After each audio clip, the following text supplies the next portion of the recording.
These I'm just gonna scroll through them. Oh, there's a lot of. Ooh, we haven't done this one yet. Or we failed. I don't know. Oh my gosh.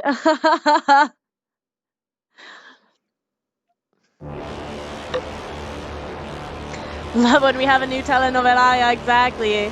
I don't know where this one is gonna go, by the way. Mostly because I'm like tangentially involved, but not directly involved, and that's my biggest problem. That's pretty much the reason I bitch to all of you guys about this. It's because I'm not going to like involve myself for nothing. You know what I mean? And a lot of it is like, you know, it's not my place. But on the other hand, I don't need to blow up my life like that on something that's never gonna go anywhere, you know? Like, here's the thing. I've had arguments with friends before where they say something stupid and you can be like, dude, I love you, but this is the dumbest thing you've ever said in my presence and we need to talk about it. And then maybe you fight a little bit, but in the end, either I'm wrong and I'm like, wow, I'm an asshole, or you were wrong and it's like, okay, I might have needed to think about that before I said some stupid shit. Right? But like, that's how it goes with friends. When you're not directly involved in something, it doesn't make any sense to like start that shit, especially when it comes down to an issue of like basic beliefs. Like, you know, when someone, for example, and this is not the situation, I'm just giving you what it feels like to me. When someone doesn't believe in evolution, it's very hard to have an argument about evolution with a person like that. Like, there's no point in doing it because the central premise that we evolved isn't there.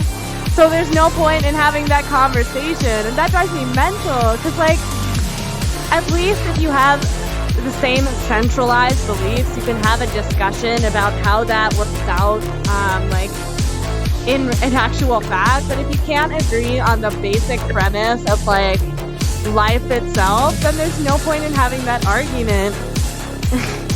Like, there's no point in me trying to argue that science is real. I just... You have friends who would love it. If life is like a drama TV show, oh man. I would not love that, but I get people who are like that. But then I think like maybe you haven't had enough shit happen to you.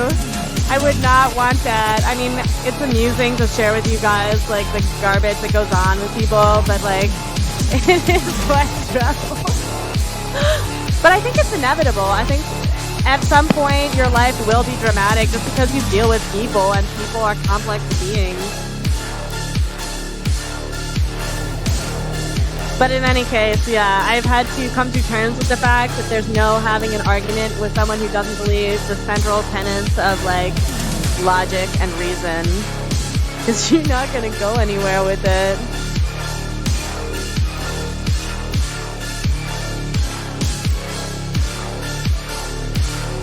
It's like trying to argue with a Jehovah's Witness that your kid needs a blood transfusion. They apparently don't allow that in their religion. Like, there's no point in arguing because to them it's against their belief system to their core, to the point that it's not a conversation. Okay, so I think my chat's doing something weird, by the way, because I keep seeing these little brown squares. Sometimes I find people annoying. I look at my brother and I started it as a joke and now I can't stop with it. Is there something in between that I should be seeing? Because I'm about to take my headset off and check actual chat because I see some weird shit. Oh my god, hi David. Yes, we're exactly on that rant. Oh my god, I do that too, by the way, but I do that with my friends, but it's like super obvious. Oh man, this is also a part of it, by the way, because my problem is people will be like, can you stop doing that? And I'll be like, should I just call people out for being stupid then? Because I'm like, either I make eye contact with my friend or I'm like, I don't know what you want. Exactly. Oh, it's an emote? Thank you. Thank you. Okay, I'm gonna go check.